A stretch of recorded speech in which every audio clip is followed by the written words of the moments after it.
انتهينا في اللقاءات السابقة إلى تعريف معنى بسم الله الرحمن الرحيم، ثم انتقلنا إلى سورة الحمد أو فاتحة الكتاب، فقلنا الحمد لله رب العالمين الرحمن الرحيم إلى آخر السورة. ونحب هنا أن نلفت إلى أن التسمية اشتملت على اسم هو العلم لواجب الوجود وهو الله، وكذلك الحمد لله اشتملت على العلم لواجب الوجود وهو الله، فهناك بسم الله وهنا الحمد لله.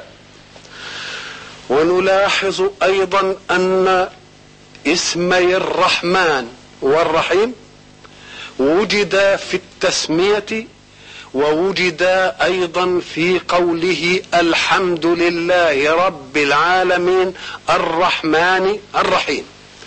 إذن فثلاثة أسماء لله تكررت في البسملة وتكررت في الحمد.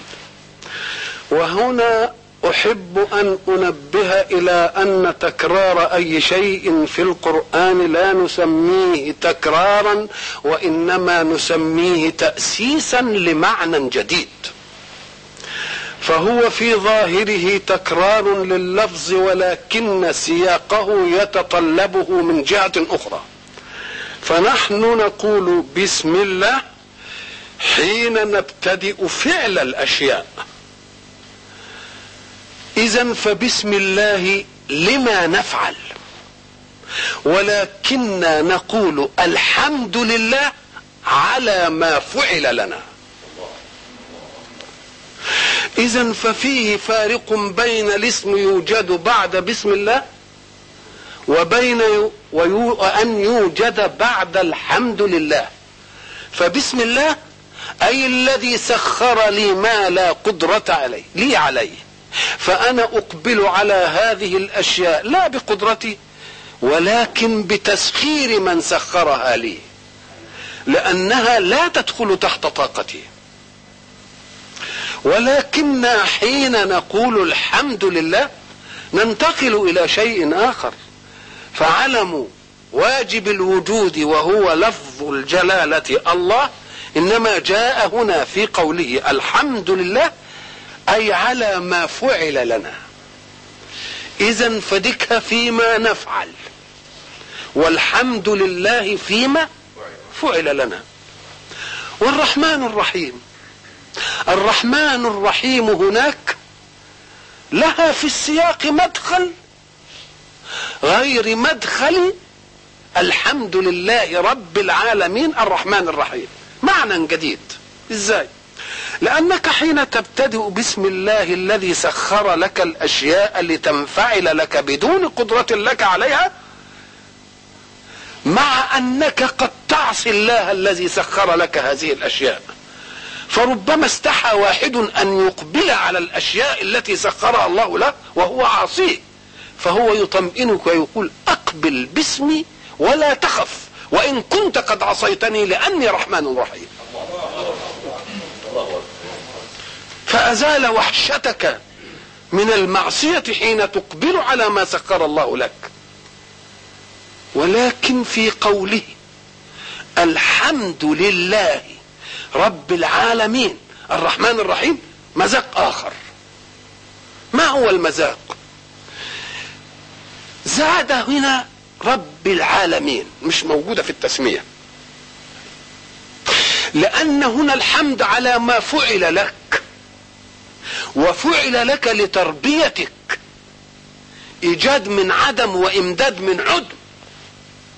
والتربية كما نعلم تعني السيادة،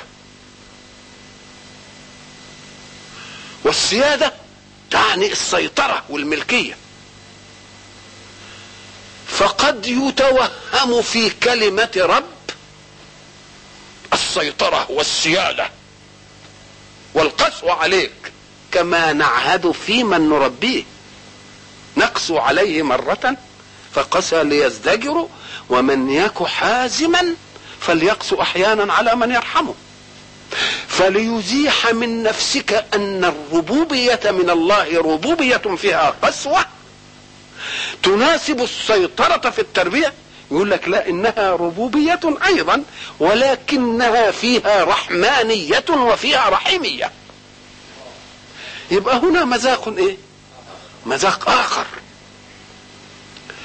ثم انتهينا الى ان الحمد الانفعال، ومعنى الانفعال تستقبل الاشياء بفكرك ثم تستقر في وجدانك وفي قلبك عقائد، ومعنى عقائد تعقد عقدا لا يحل، بحيث كما قلنا لا تطفو لتناقش في الذهن من جديد، معقودة، ادي معنى عقيدة.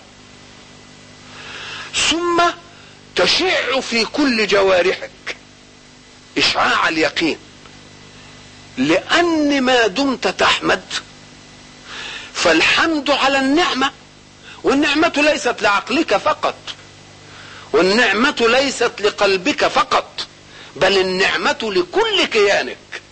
فما دامت النعمة لكل كيانك والشكر على النعمة، يبقى كل ما يتمتع بالنعمة لا بد أن ينفعل بالحمد والثناء. وهذا هو معنى الذي قلنا تقشعر جلودهم. مش المسألة بس في القلب الإحساسي، لا، ينضح القلب الإحساسي على كل الجوارح. وقلنا ثم تتسع الدائرة. حين تتسع الدائرة من جوارحك وكيانك وذاتك إلى خارجك، تكون حركة الحياة حولك منفعلة بما استقر في ذهنك واستقر في عقيدتك على منهج الله. فلا يصدر شيء أبدا من الانفعالات إلا على ضوء منهج الله الذي أقره، لأن المسألة جاية عن شكر للنعم. الانفعالات في النفس حين يتعرض لها الشعراء يتعرضون ان محلها القلب، ولذلك الشعراء لما يحبوا يصوروا لنا هذا المعنى هناخد منهم تصويره في معنى الحب، ولنطرح اختلافنا في المحبوب. هناخد معنى الحب، انما بلاش هو حب سعدة، حب مي، حب ليلى، حب، انما احنا هناخد انفعال ايه؟ الحب. وليختلف المحبوب عند الشعراء وعند الاصفياء. يبقى ده له محبوب وده له محبوب، انما الانفعال يكون واحد. فلما جم عشان يصوروا هذه الانفعالات، يجي مثلا واحد يقول للمحبوبة او للمحبوب، يقول له تقرط يعني البس قرط، او تمنطق البس النطاق، او تقبى البس القباء، يعني تزين باي لباس شئت. تقرط او تمنطق البس النطاق ده، او ايه؟ تقبى البس القباء. فلن تزداد عندي قط حبا، بيقول للحبيبه مش هتزداد، يعني اعمل ما شئت فلن تزداد عندي قط حبا. ليه؟ لماذا؟ قال له تملك بعض حبك كل قلبي، فإن تريد الزيادة هات قلبه. شيء من الانفعال، انفعال في الشاعر، فكأن قلبه ضاق ببعض الحب، فحب قال له ان حبيتنا زود هات لي قلب تاني بقى، ما عادش عندي ده، لان ده الحب الادنى. الحب الاعلى مش هيبقى في القلب ده بس، مش عايز قلب جديد، بل يشيع ما في قلبه على بقية جوارحه، وتبقى كلها. كي شاعر تاني ادق شوية وحب يدينا المعنى ده، مش عايز قلب ولا حاجة، لا انا اشيع. قال له خطرات ذكرك، بيقول الحبيب طبعا، خطرات ايه؟ ذكرك تستثير مودتي. فأحس منها في الفؤاد دبيبة لا عضو لي، شوف، لا عضو لي إلا وفيه صبابة فكأن أعضائي خلقن قلوبا. هذه الإشاعات، هذه الإشاعات. يجي مثلا الشاعر يقول قلب مثلا انفعل بالايه؟ بالحب، وبعدين انفعلت ففاضت دموع عيني مثلا، يوم يديني جيئة القلب وذهاب القلب وواجيب القلب. شوقي رحمة الله عليه لما قال ايه القصيدة اللي بتغنيها ام كلثوم: ولي بين الضلوع دم ولحم، ده كلام صح، هما الواهي الذي ثكل الشباب، مش كده؟ تسرب في الدموع قلبه، تسرب في الدموع فقلت ولا، ما عادش ليا قلب، وصفق في الضلوع فقلت ابى. انفعال يشيع ثم يعود الانفعال من جديد. ما دام الانفعالات دي بتيجي كده تعمل القشعريره دي، يبقى هو ده الحمد. يبقى يجي العقل وبعدين القلب وبعدين يشيع على الجوارح وبعدين يشيع في الايه؟ في الكون. لما اشعاعات قلبي الحمديه تشيع على جوارحي كلها، وجوارحي تشيع على حركة أعمال البعيدة عني، فيبقى لي دائرة من الإشعاعات، وغيري من إخوان المؤمنين له دائرة من الإشعاعات، يبقى تلتحم إشعاعات الورود الحمدية على القلوب جميعها. ومدام يبقى عندنا كرس حمد يبقى الوجود كله إيه؟ كله حامد. حين يشغل الوجود كله بالحمد لا يجد الله كفاء له إلا أن يزيده تصديقا لوعده: لئن شكرتم لأزيدنكم. هنا في الحمد قلنا إن مستوجباته إما الفضائل في الذات، شيء فاضل في ذاته فبيستحق أن تحمده، وشيء له فضائل عليك، له فضائل عليك. فللذات الحمد لله، ذاته تستحق ان تحمد، لانك انت لما بتشوف واحد فنان يعمل اي حاجه بتنبسط منه وتقعد تلهج بالثناء عليه، وان لم يعد عليك شيء الا انك انت اعجبت بالعبقريه بتاعته اللي انتجت. فربنا لانه بديع السماوات والارض كان يستحق ان يلتفت اليه خلقه بالاعجاب والتسبيح والتحميد، لانه ابدع شيئا على غير مثال. يبقى ذاته تستحق وان لم ينلني منها، فكيف اذا نالني منها شيء بسيال الربوبيه؟ يبقى حاجه تانية. رب العالم ويطمئن بيقول لي: اياك ان يخطر ببالك ان عالما من العوالم التي تخدمك سينكس عن خدمتك. ليه؟ لان ناصيته بايدي وانا ربه، ملوش رب تاني عشان يعصيه عليك. فاطمئن الى اني رب لكل العالم، ما فيش رب هيعصي، ما فيش هناك. اذا لذهب كل اله بما خلق، بعضهم على بعض. اذا دي تطمينات ايضا. وبعدين يقولوا: يا رحمن ورحيم، مش ربوبيه جبروت.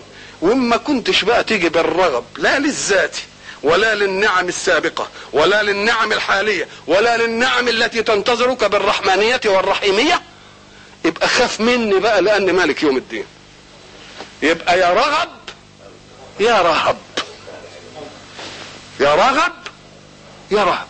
حين يستحضر الحق ذاته بكل هذه الصفات اللي فيها فضائل الألوهية وفواضل الربوبية والرحمانية والرهبة في قوله مالك يوم الدين، يبقى إذن هذا الإله علمنا أن هذه المقدمات مقدمات الحمد الأول، ودي حيثياته، ولكن هذه الحيثيات ستعطي شيئا جديدا تبقى هي نتيجة للحمد،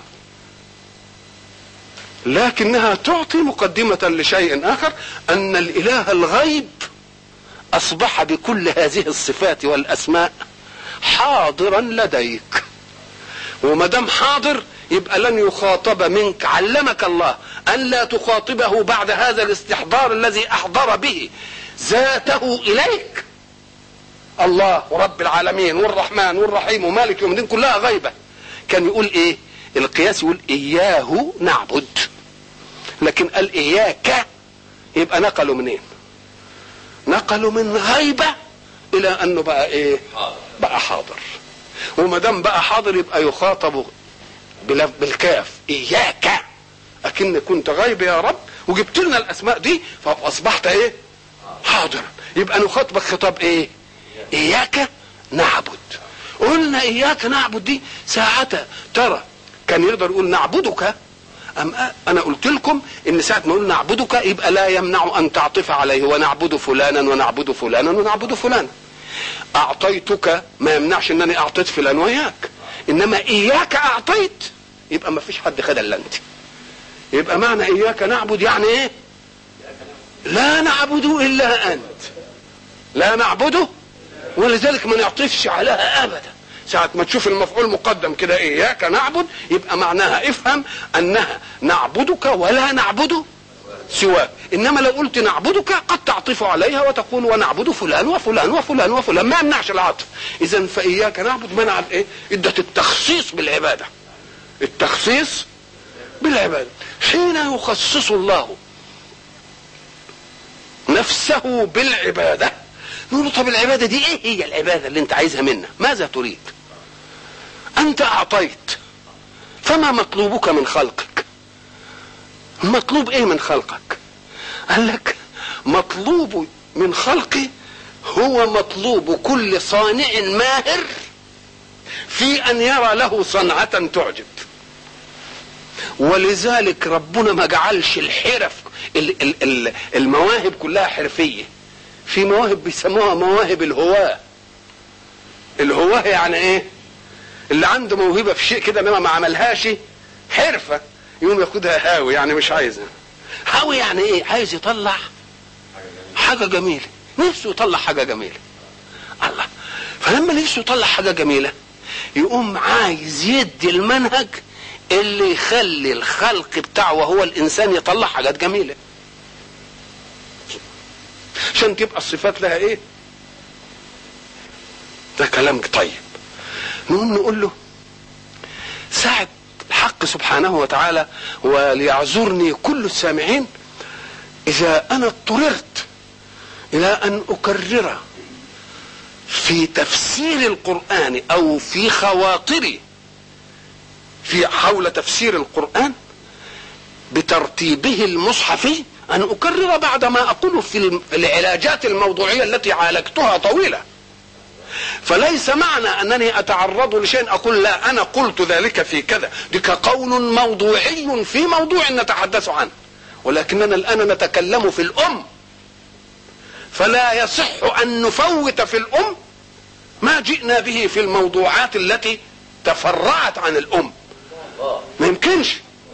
نقوم هنتكلم في نعبد يعني ايه؟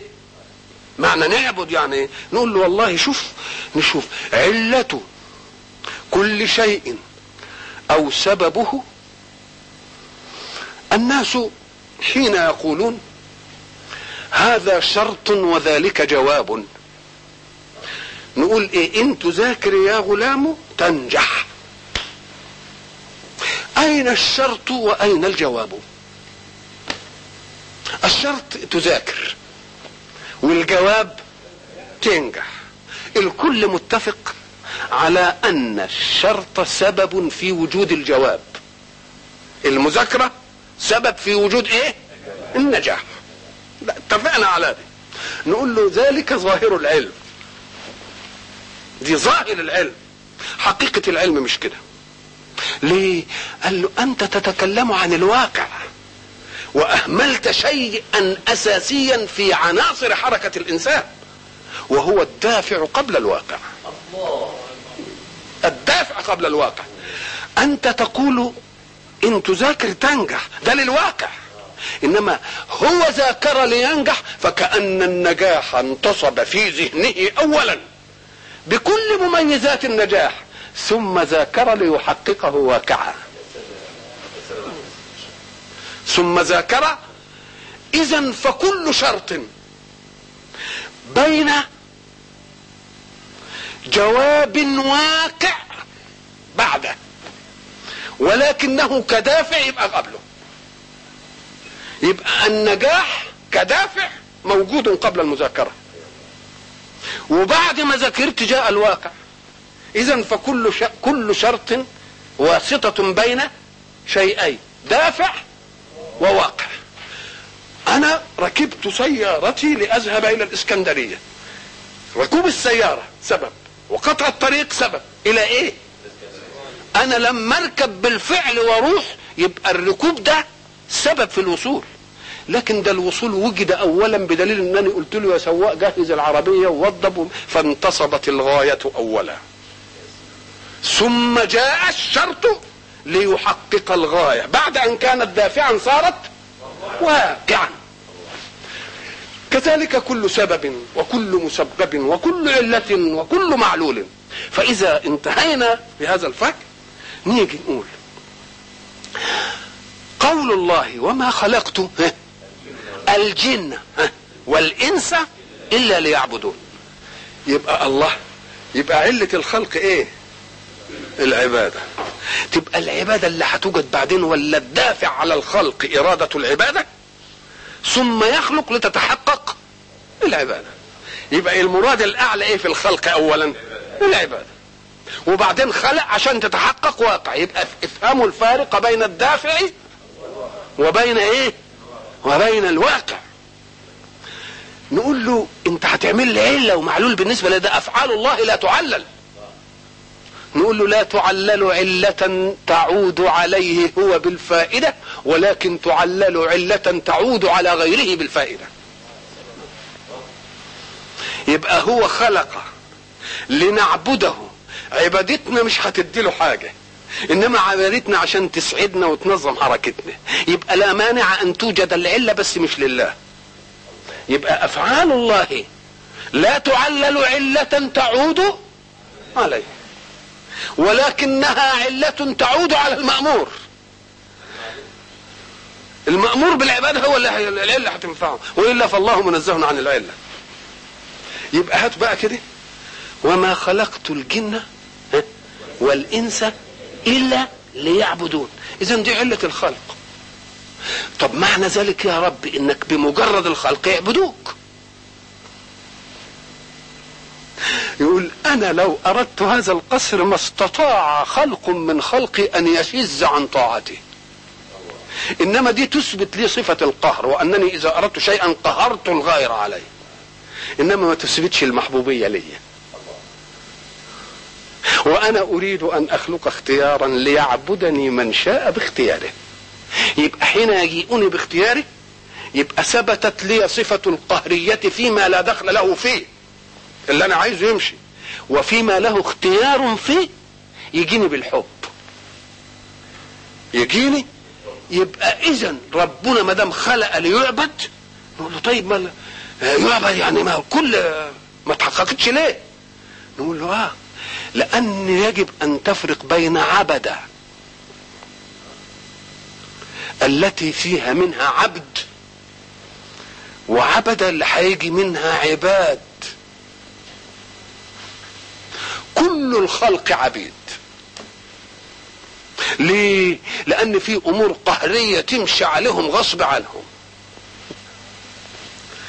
لا رأي له حين يولد ولا كيف يولد ولا رأي له متى يموت، مقهور في أشياء. تبقى عبيد متحققة في مين؟ في الجميع.